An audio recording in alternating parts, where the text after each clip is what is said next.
Buenas tardes, soy el doctor José Luis Castillo, neurólogo del Departamento de Ciencia Neurológica de la Facultad de Medicina en la Universidad de Chile, y hoy vamos a tratar el tema de la fisiopatología de las epilepsias. Voy a compartir pantalla para poder mostrarles las diapositivas correspondientes.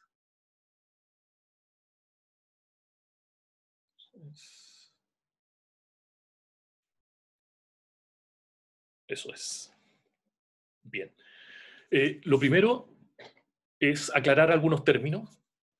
Tenemos en primer lugar lo que se denomina crisis epiléptica, seizure en inglés, que es la manifestación clínica, o sea, lo que le pasa a una persona cuando hay una descarga anormal, excesiva e hipersincrónica de un grupo de neuronas. Por otro lado, hablamos de epilepsia cuando existe un trastorno en el sistema nervioso central que permite la recurrencia de crisis epilépticas no provocadas por una condición sistémica o un cuadro neurológico agudo. Por ejemplo, si un paciente tiene una diabetes y presenta episodios de hipoglicemia, esa hipoglicemia puede provocar crisis epiléptica. Y ahí a esa persona no hay que tratarla con fármacos antiepilépticos, sino que hay que controlar su hipoglicemia y su diabetes.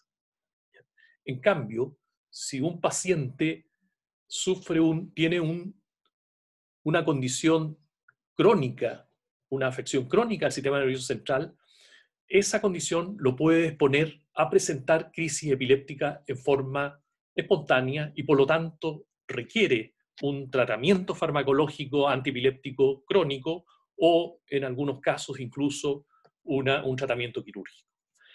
Y la epileptogénesis es toda la secuencia de eventos que transforma una red neuronal que estaba normal en una red hiperexcitable. Cuando hablamos de epilepsia, entonces, tenemos por un lado la expresión clínica, o sea, lo que le pasa a la persona que está sufriendo la crisis epiléptica, lo que nosotros podemos ver, lo que la persona puede sentir. Tenemos la causa que está detrás de esas crisis epilépticas y hay una fisiopatología que está en desarrollo, que vamos a revisar con algún detalle. Si esto ocurre en una región limitada de la corteza cerebral, vamos a hablar de una epilepsia focal. Y si esto ocurre en forma simultánea en ambos hemisferios, estamos viendo una crisis generalizada. En cualquier caso, para que ocurra una crisis epiléptica, esto es resultante de un desbalance entre factores excitatorios e inhibitorios, ya sea en un área focal o en forma cortical difusa. Cuando tenemos esta actividad eléctrica aberrante que subyace a una crisis epiléptica, tenemos, por un lado, una hiperexcitabilidad neuronal, o sea, hay neuronas que están descargando en forma anormal y excesiva, y un fenómeno de hipersincronía neuronal. Hay muchas neuronas que están descargando excesivamente en forma simultánea, al mismo tiempo.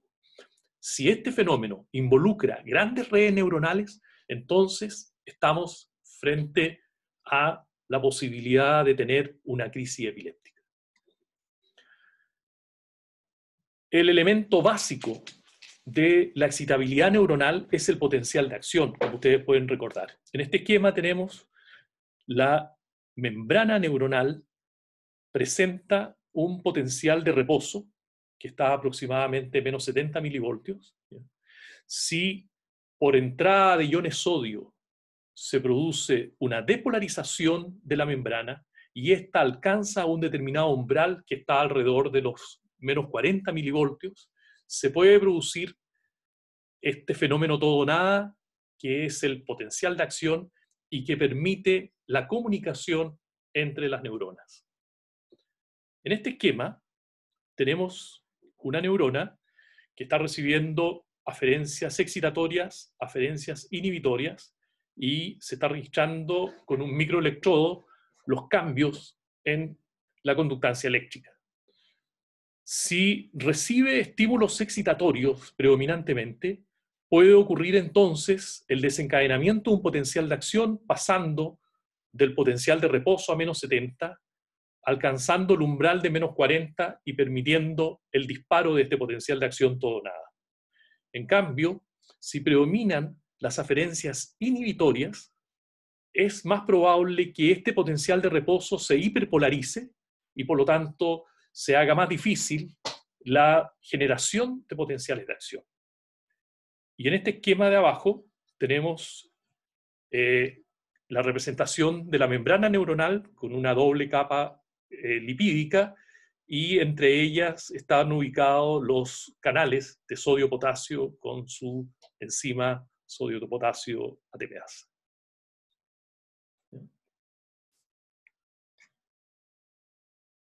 Los neurotransmisores son los que permiten la comunicación entre las neuronas. Y existen neurotransmisores excitatorios y neurotransmisores inhibitorios. El glutamato es el neurotransmisor excitatorio más importante. Y existen dos tipos de receptores para este neurotransmisor. Los receptores ionotrópicos son los responsables de la transmisión sináptica rápida. Y aquí tenemos los receptores NMDA, AMPA y kainato.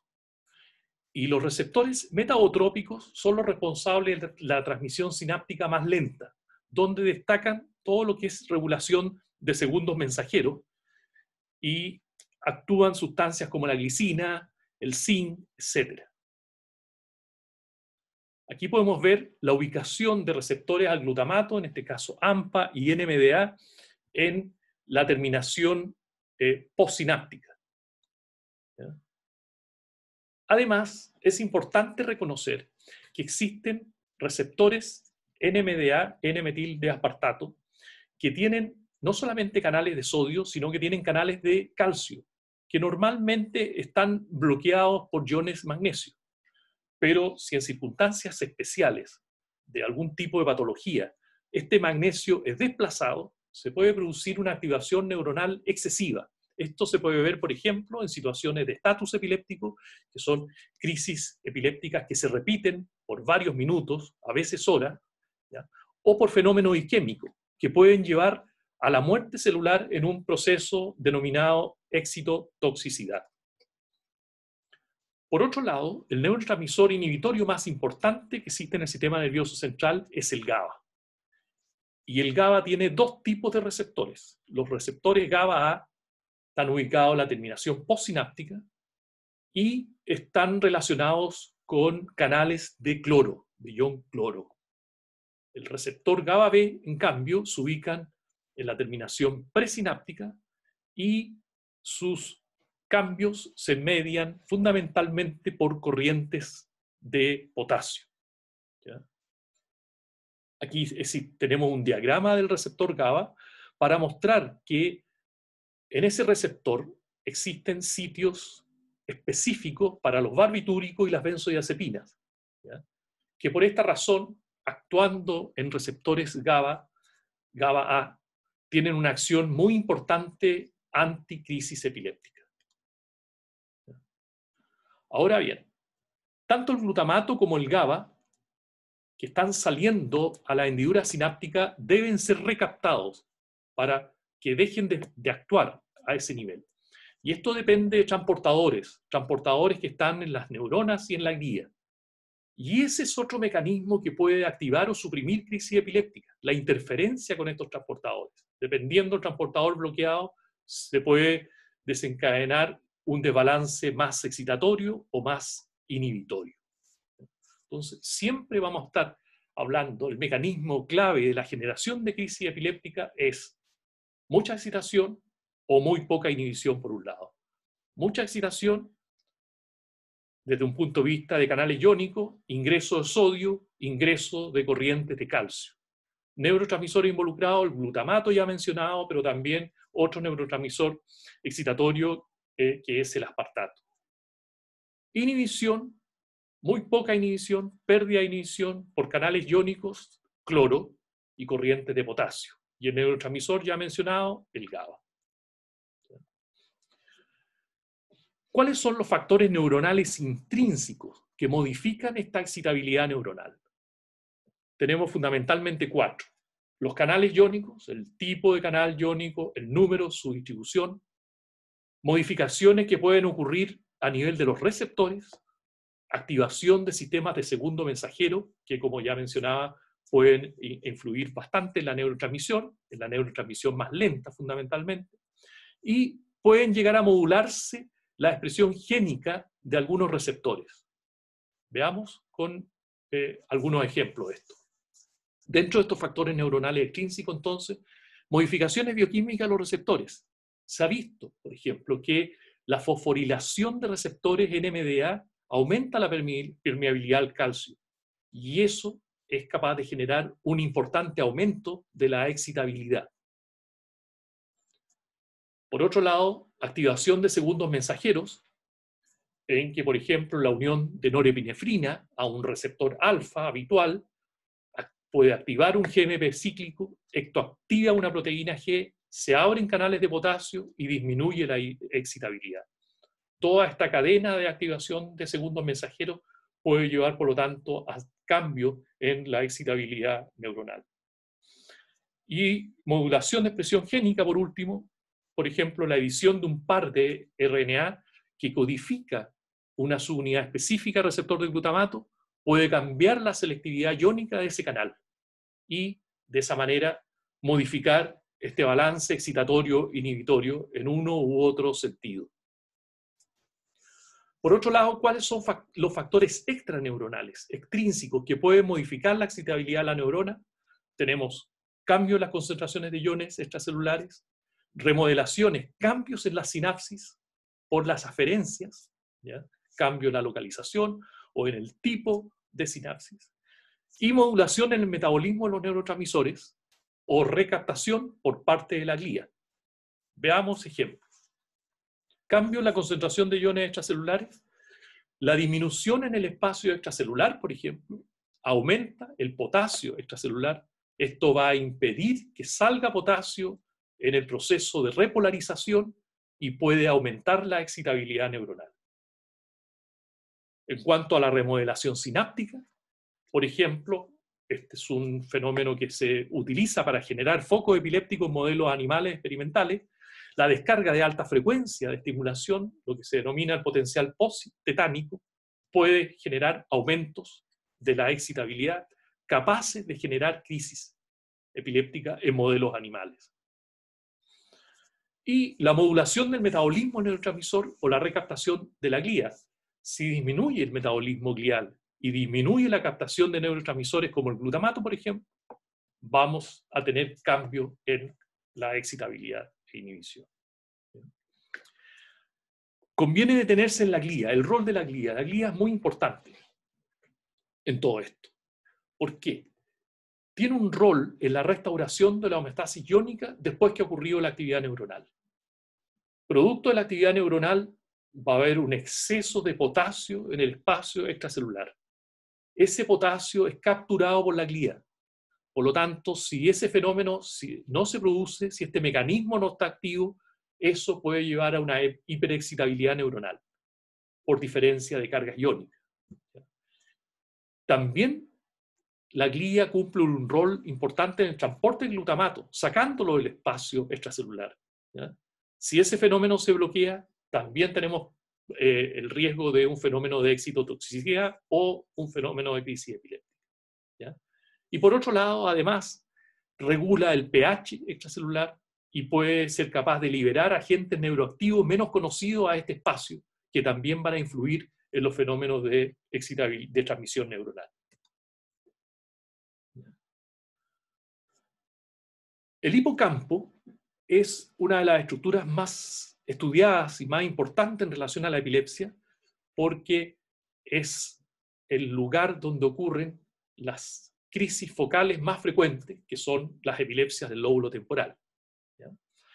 En el hipocampo podemos reconocer el área del subículum, ¿ya? La corteza entorrinal, las fibras de la fimbria, el hipocampo propiamente tal, con sus distintos sectores, CA1, CA2 y CA3, que es el cuerno de Amón, y el giro dentado, que va a dar lugar posteriormente a las proyecciones eferentes del hipocampo. En este esquema, por ejemplo, tenemos una célula granular que está recibiendo aferencias excitatorias desde el gyrus dentado, ¿ya? Pero esta aferencia excitatoria hay que reconocer que es capaz de dar también una aferencia excitatoria a interneuronas inhibitorias, que tienen un rol en la inhibición de esta célula granular. Por otro lado, la eferencia de esta célula granular también emite una aferencia a esta interneurona inhibitoria que está jugando un fenómeno de retroalimentación en una mantención del sistema en un estado estable. ¿Qué mecanismos pueden generar a este nivel redes hiperexcitables? Una posibilidad es lo que se ha denominado la proliferación axonal excitatoria, más conocida por el nombre en inglés de sprouting. Otro es pérdida de neuronas inhibitorias. Y por último, también la posibilidad de que se pierdan neuronas excitatorias de neuronas inhibitorias, como se mostraba en el esquema anterior. Aquí, por ejemplo, tenemos arriba, en la parte superior, ¿ya?, una situación normal. Tenemos células granulares que están cada una de ellas estimulando a células piramidales con respuestas de potenciales de acción generados normales. Aquí, en la situación B, se ha perdido una de las células piramidales. Hubo una lesión, algo ocurrió que mató algunas neuronas piramidales. Bueno, la célula granular que quedó sin posibilidad de contacto con células piramidales genera un brote que va a estimular a otras células granulares vecinas. Por lo tanto, la descarga de conexión que va a producir esta segunda célula granular sobre células piramidales va a ser mucho mayor, va a ser excesiva, ¿ya? Y eso está generando aquí una pequeña red hiperexcitable, en este caso en el hipocampo, ¿ya? Esto es con más detalle para mostrar básicamente lo mismo, ¿ya? ¿Cuál es el fenómeno fisiopatológico que ocurre en la neurona cuando tenemos una crisis epiléptica, ¿ya? Este fenómeno es el denominado PDS, o cambio de polarizante paroxístico, que son, como vamos a ver en este esquema, potenciales de acción anormales. Aquí tenemos tres situaciones y estamos registrando con electrodos puestos en la superficie del cráneo. Esto equivaldría a lo que es el registro electroencefalográfico, ¿ya? Y aquí estamos viendo, estamos teniendo un registro intracelular. Entonces, normalmente tenemos actividad electroencefalográfica con determinadas características cuando se están produciendo potenciales de acción normales a nivel de red neuronal. Si ocurre un PDS, o sea, ocurre un potencial de acción anormal, que como pueden ustedes ver en este esquema, es una verdadera cadena montañosa de potenciales de acción. Ya deja de ser el potencial de acción todo o nada para transformarse en un potencial de acción excesivo y mantenido, ¿ya? Eso, a nivel del electroencefalograma, puede ser visto como una espiga o una onda aguda que sobresale de la base de la actividad electroencefalográfica y que puede permitir hacer el diagnóstico de que está ocurriendo este fenómeno anormal potencialmente epileptogénico. Interictal significa que no estamos viendo crisis epiléptica en ese momento. Si este fenómeno se mantiene en el tiempo y involucra suficientes redes neuronales, puede llevar de frentón a un fenómeno ictal, o sea, a la aparición de una crisis epiléptica clínica, ¿ya? Y estas crisis tienen dos formas de difusión. Una, cuando hablamos de una crisis focal, tenemos un fenómeno local que se transmite a la vecindad. En este caso muestra cómo a través del cuerpo calloso puede difundir a regiones contralaterales, pero también puede difundir a regiones profundas, hacia el tálamo, por conexiones subcorticales, y de esa manera un fenómeno focal puede generalizarse y podemos tener lo que denominamos una crisis focal con una generalización secundaria. Cuando tenemos una epilepsia generalizada, el fenómeno de hiperexcitabilidad, este desbalance entre lo excitatorio y lo inhibitorio, está ocurriendo simultáneamente en ambos hemisferios, probablemente con rápidas y bilaterales conexiones a regiones centrales como el tálamo que permiten esta difusión y esta simultaneidad de la actividad epileptogénica. ¿Qué mecanismos existen, se han estudiado respecto a la generación del foco epiléptico? ¿Ya? Uno de los más conocidos, los más antiguos, es el modelo de Quimby, que son estímulos subconvulsivos o breves descargas que se repiten y que pueden generar cambios morfológicos a largo plazo que llevarían a la generación de crisis epilépticas. Estas pueden ser incluso espontáneas o inducidas por estímulos. Esto que se ha visto en modelos animales no se ha podido comprobar su real existencia en humanos y por lo tanto es un modelo un poco discutible que se hace difícil extrapolar. ¿Ya?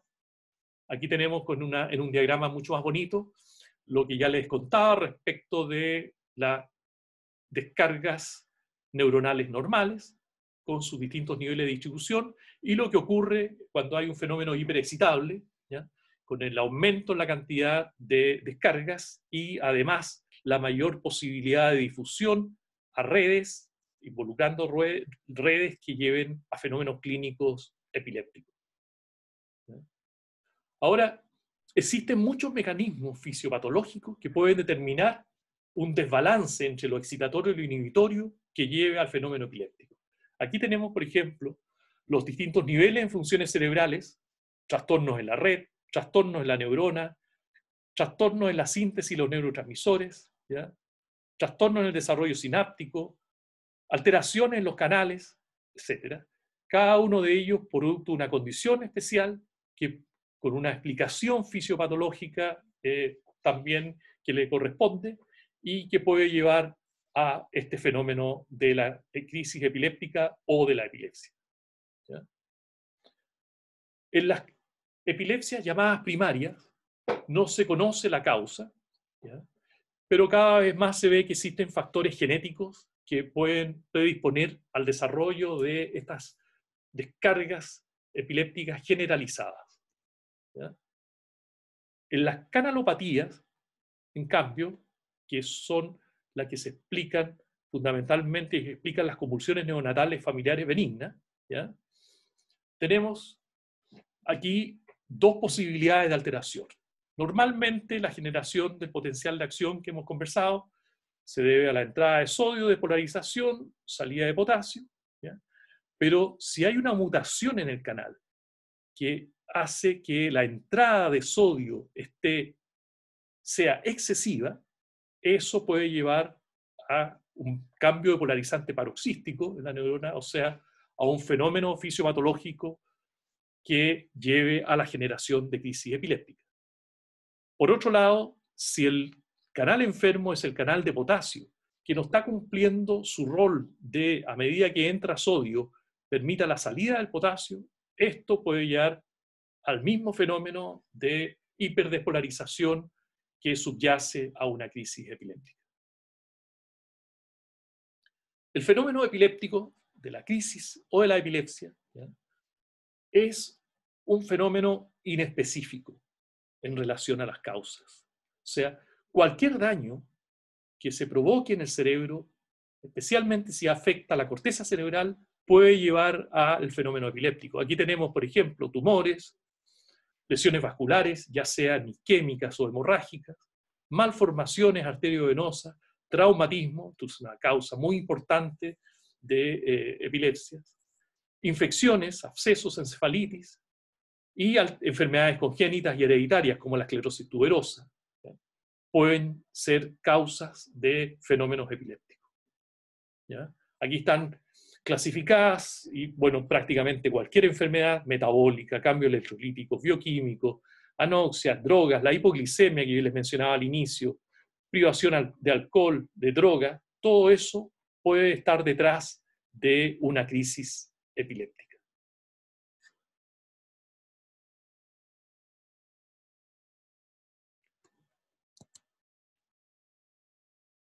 Vamos a ver si puedo dejar de compartir pantalla. Bueno, esto ha sido una relativamente rápida mirada a los fenómenos de la fisiopatología, de las crisis epilépticas y las epilepsias, y espero que nos podamos encontrar en una clase ya para hablar de la clínica de la epilepsia, que espero que sea mucho más fácilmente entendible en la medida que ustedes tengan estos conocimientos básicos para que podamos entender a una de las enfermedades más frecuentes de la neurología. Muchas gracias.